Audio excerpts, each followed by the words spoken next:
Selamat jumpa. Saudara, dunia dalam berita pada hari ini akan diawali sebuah berita yang tidak penting sama sekali. Berita pertama akan dibacakan oleh rekan saya, Tuti Ajiwirya.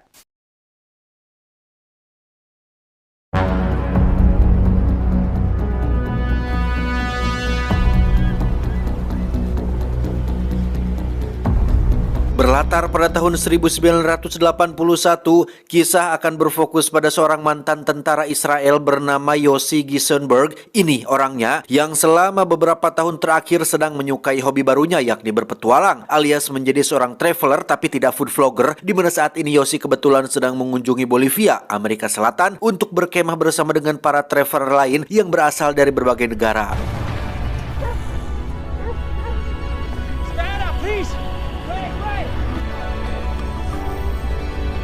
Disitulah Yossi bertemu dengan seseorang yang akan menjadi teman barunya. Dia bernama Markus, seorang guru sekolah asal Swiss yang ramah dan suka berbagi celana dalam, di mana Markus mengenalkan Yossi dengan teman lamanya bernama Kevin, seorang fotografer yang kebetulan sedang mencari objek foto yang bagus di Bolivia ini. Hanya untuk mengejar laki-laki lain, buat apa sih? Tak hanya Markus dan Kevin, Yossi juga bertemu dengan orang baru, seorang wanita bernama Ami yang merupakan salah satu traveler yang sedang berkemah di perkemahan ini juga, di mana Yossi ditawari semacam minuman herbal yang berefek ngefly yang sempat membuatnya membayangkan hal-hal tidak senonoh dengan sosok si wanita ini.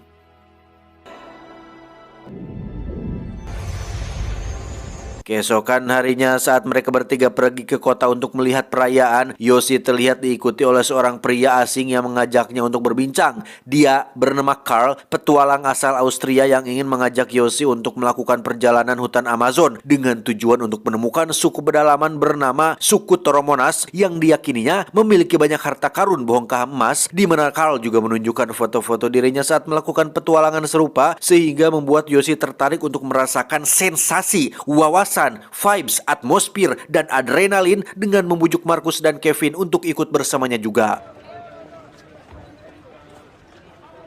But the jungle to see wild Indians that nobody has ever seen. Awalnya mereka berdua menolak karena takut ditipu oleh orang asing yang tidak dikenal. Bisa saja Carl adalah anggota sekte yang sedang mencari tumbal, atau bisa juga sindikat jual beli organ manusia, tapi sepertinya terlalu kejauhan. Markus dan Kevin akhirnya bertemu langsung dengan Carl yang menjelaskan secara detail siapa dia dan apa saja pengalaman yang pernah dialaminya, sehingga Markus yang ingin wawasan baru sebagai guru sekolah dan Kevin yang tertarik dengan objek foto yang ditawarkan pun akhirnya setuju untuk ikut dalam penjelajahan mencari suku Toromonas di hutan Amazon.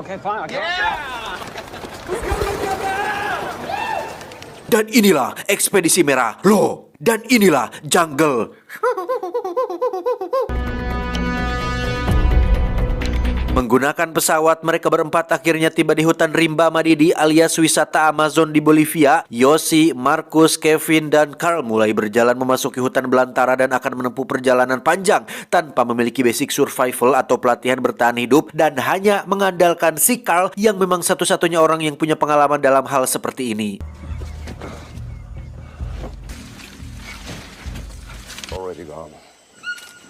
Singkat cerita, malam pun poek. Mereka mendirikan tenda dan memutuskan untuk istirahat, di mana Markus tiba-tiba ngorejat ketakutan sambil gogoakan si gawewe alias berteriak seperti perempuan saat ada sesuatu hinggap di wajahnya, yang setelah diperiksa ternyata itu hanyalah seekor kupu-kupu hutan yang sedang butuh kehangatan, sehingga sampai sini bisa disimpulkan bahwa Markus adalah sosok pria yang agak sedikit manja dan belum siap untuk melakukan perjalanan ekstrim seperti ini. But you said the rainy season didn't start for 2 weeks.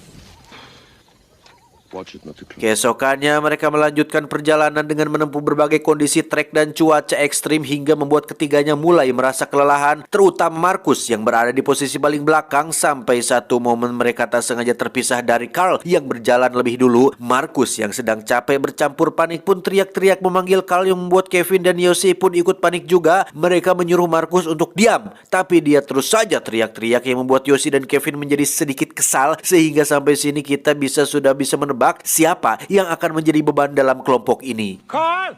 Carl! Okay? Marcus! Carl! Stop! Keep walking. Quiet. Tak lama mereka bertiga pun dikejutkan dengan semak-semak yang bergerak. Dikira akan muncul T-Rex atau alien predator. Ternyata itu hanyalah warga desa yang sedang ngangon munding, atau bahasa Indonesianya sedang menuntun kerbau. Yang setelah Carl ditemukan, ternyata mereka sudah dekat dengan salah satu desa di Amazon bernama suku Ariamas, yang merupakan penghuni hutan semi-modern yang sudah mengenal sedikit peradaban.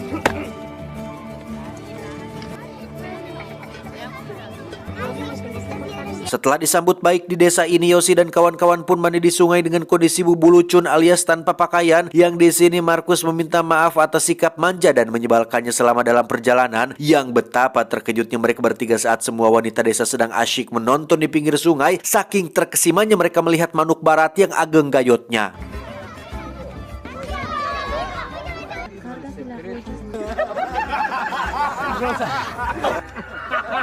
Keesokannya Markus terlihat sedang mengobati kakinya menggunakan salep karena lecet akibat tidak terbiasa melakukan perjalanan jauh, di mana seorang warga tiba-tiba menghampiri Markus untuk meminta tolong anaknya untuk diobati juga. Yang dari situ Markus seketika menjadi dokter dadakan yang mengobati banyak warga desa yang sedang mengalami luka atau lecet. Mereka berempat pun pamitan untuk kembali melanjutkan perjalanan, di mana saat sudah sampai di sebuah sungai, Yosi dan Carl pun mencoba menyaring pasir sungai dan menemukan satu butir emas. Bukti bahwa mitos tentang suku Tromonas yang punya banyak harta bongkahan emas bisa jadi adalah nyata.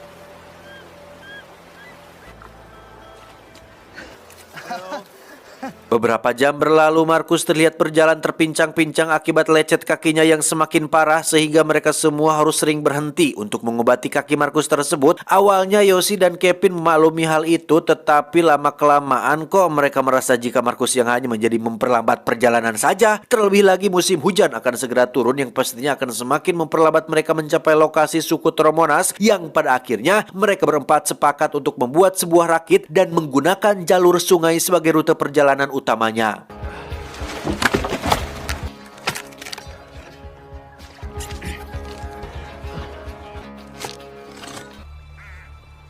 Setelah rakit selesai dibuat, mereka langsung meluncur mengikuti arus walungan yang ketika aliran air menjadi semakin deras dan ekstrim, terjadi sedikit perdebatan ketika Carl ingin menepi saja, sedangkan Kevin ingin terus lanjut, yang pada akhirnya mereka pun menepi sesuai dengan perintah dari si Carl.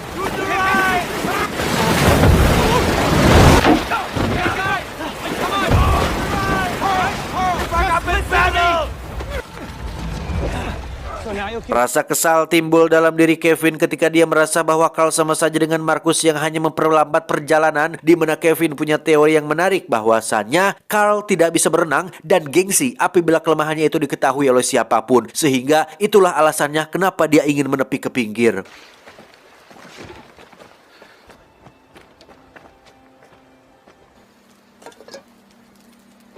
Keesokannya, Carl dengan tegas mengatakan bahwa dirinya akan mengambil jalur darat meskipun memakan waktu yang agak lama. Setidaknya risiko yang dihadapi tidak sebesar mengambil jalur sungai. Yosi meminta Markus untuk ikut bersama Carl di jalur darat untuk supaya kakinya tidak terkena air cukup lama, yang ditakutkan akan semakin memperparah kondisinya. Sementara Yosi dan Kevin akan tetap mengambil jalur sungai, berharap bisa lebih cepat sampai dan bisa minta bantuan. Baru juga berapa ini menit udah balelol. Sementara Yosi dan Kevin akan tetap mengambil jalur sungai, berharap bisa lebih cepat sampai dan meminta bantuan ke desa sekitar.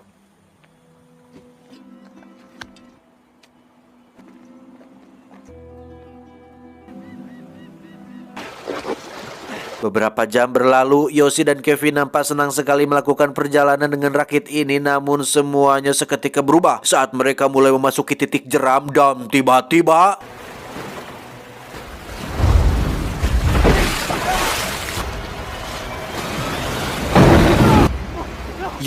mereka berdua terjebak pada sebuah batu, di mana Kevin berhasil sampai ke daratan lebih dulu, tetapi Yosi keburu terbawa arus air hingga dia hanyut jauh dari lokasi tersebut. Berlokasi di antara tebing, Yosi akhirnya bisa mencapai daratan. Dia mendaki tebing tersebut hingga sampai di atas, yang dari sinilah barulah kebingungan mulai menyelimuti tatkala posisinya saat ini terlalu jauh dari posisi si Kevin berada.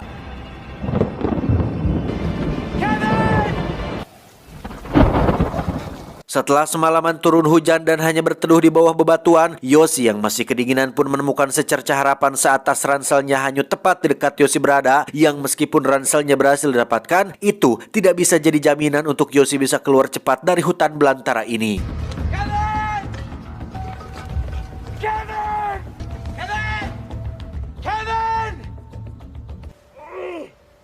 Setelah 6 hari berjalan mengikuti arus sungai, Yosi masih belum bisa menemukan titik terang akan desa terdekat yang bisa dijangkau. Perutnya mulai kelaparan tepat saat melihat beberapa buah ngegantung di atas pohon yang ketika dia akan mengambilnya, ada seonggok ular yang nyaris saja mematuknya, yang karena motivasi lapar lebih kuat dari apapun, Yosi pun memberanikan diri untuk naik lagi dan membunuh ular tersebut menggunakan batu.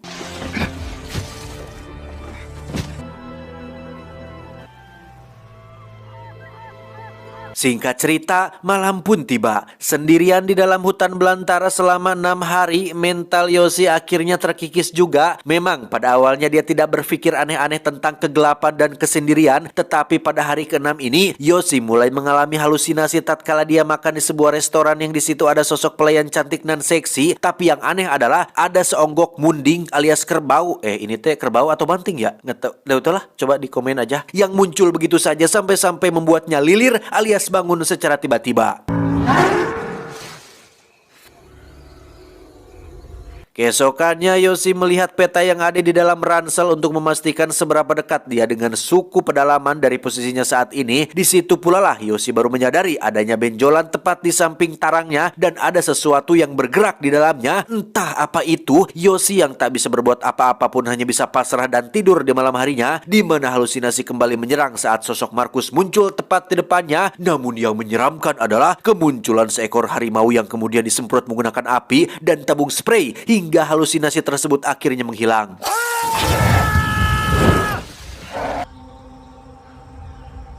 Keesokan paginya, Yosi yang mulai terganggu dengan benjolan di dahinya pun nekat mengeluarkan isi di dalamnya menggunakan pinset, di mana Yosi akan sangat dibuat terkejut saat mengetahui jika sesuatu itu adalah seekor cacing yang entah dari mana dan kapan cacing tersebut masuk ke dalam sana. Yosi kembali berjalan dan mulai merasakan lapar luar biasa hingga dia menemukan 2 butir telur burung yang tergeletak begitu saja dan memutuskan untuk memakan mentah-mentah telur yang sudah setengah jadi itu untuk tetap bertahan hidup. Beberapa jam berjalan, Yosi akhirnya tiba di desa suku pedalaman sesuai yang tertera pada peta. Namun alangkah terkejutnya Yosi saat menyadari jika desa ini sudah lama ditinggalkan. Padahal hanya desa inilah satu-satunya harapan Yosi untuk bisa selamat dari hutan belantara Amazon yang luas ini.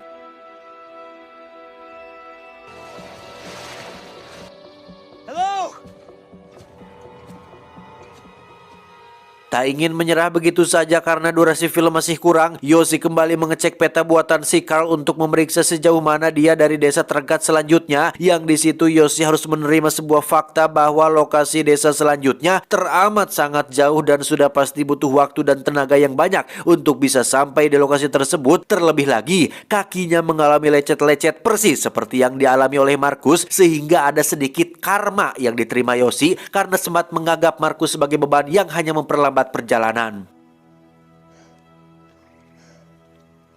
Keesokan paginya, Yosi kembali melanjutkan perjalanan sesuai arah dari peta yang ala kadarnya itu, di mana Yosi akan sangat dibuat depresi, stres, putus asa, dan lelah luar biasa saat baru menyadari jika dirinya hanya berputar-putar mengelilingi tempat yang sama, yaitu lokasi saat dia menemukan telur burung yang sempat disantapnya kemarin. Hari ke-14 musim hujan yang dikhawatirkan akhirnya turun juga, di mana Yosi dengan bolohonya malah memilih lokasi di bawah tebing bebatuan sebagai tempat berteduh, sehingga jangan salahkan Al-Ghazali apabila dia nyaris tewas terbawa banjir yang datang dari atas.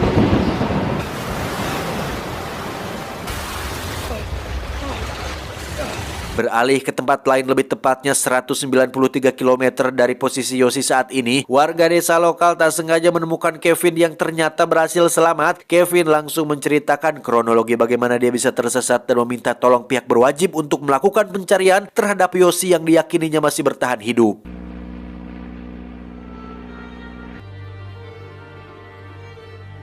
Sayang, usaha pencarian menggunakan kendaraan terbang tak cukup efektif untuk menemukan Yosi yang berada di bawah pohon-pohon besar yang menjulang tinggi, sehingga usaha pertama tak membuahkan hasil sama sekali. Tetapi Kevin yang masih menganggap jika Yosi masih hidup pun berusaha untuk melakukan pencarian kedua dengan menyewa seorang nelayan lokal untuk melakukan pencarian secara mandiri.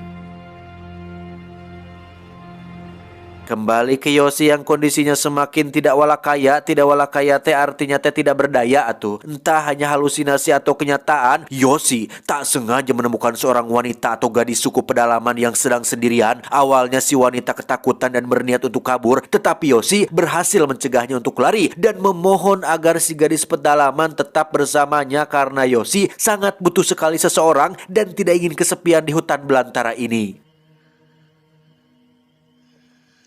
Berhari-hari mereka bersama, si gadis yang habitatnya di hutan belantara justru malah seperti gadis manja yang tidak bisa bertahan hidup. Sebaliknya, malah Yosilah yang menyediakan dia tempat tidur, menyelimutinya agar tidak kedinginan, memaksanya untuk makan buah apa saja supaya tidak kelaparan, sehingga pada akhirnya Yosi pun menyadari bahwa gadis tersebut tidaklah nyata, hanya sekedar fatamorgana, semacam sugesti yang diciptakan oleh pikirannya sendiri agar tidak kesepian dan tidak menyerah untuk tetap bertahan hidup.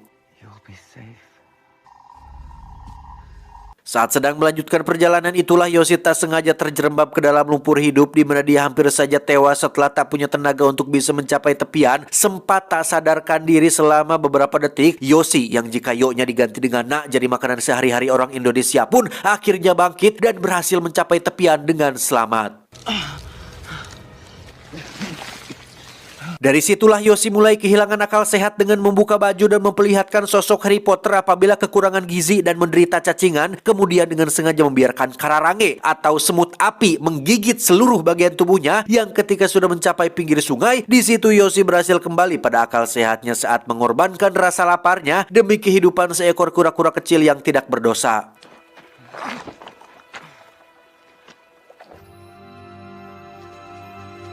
Keesokan paginya, keajaiban pun muncul saat Kevin dan bapak nelayan melakukan pencarian tepat di lokasi Yosi sedang berbaring di pinggir sungai. Kevin sempat putus asa dan memilih untuk kembali pulang saja. Namun tiba-tiba dia melihat sosok manusia kurus mirip kerongkong yang berdiri di kejauhan hingga akhirnya Yosi berhasil diselamatkan. Yes, sir!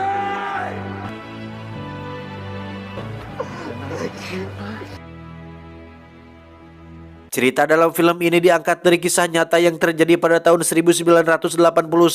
Yosi dan Kevin berhasil selamat dan pulang kembali ke tempat asal. Sementara untuk Marcus dan Carl, mereka tidak pernah ditemukan dan suku Tromonas yang diklaim oleh Carl dinyatakan tidak pernah ada. Tamat, ending yang cukup meng-Harry Potterkan. Inilah alasan kenapa kita harus memiliki persiapan yang matang dalam menjalani suatu hal baru yang belum pernah kita lakukan. Niat dan semangat saja tidak cukup, bos. Perlu latihan, perlu perlengkapan, perlu pengetahuan, perlu pengalaman, perlu wawasan, perlu kenal dekat dengan orang-orang seperti Zawin, Persa Bersari, Dede Inon, Jejak Si Gundul, dan lain-lain yang memang sudah expert di bidangnya. Alih-alih mendapat pengalaman baru, malah masalah barulah yang didapatkan. Jadi pesan yang bisa kita ambil dari film ini adalah beberapa jalan yang indah tidak dapat ditemukan tanpa tersesat lebih dahulu. Ingat, pemenang adalah dia yang mampu berdiri ketika jatuh dan masih tetap bertahan ketika yang lain menyerah. Itu.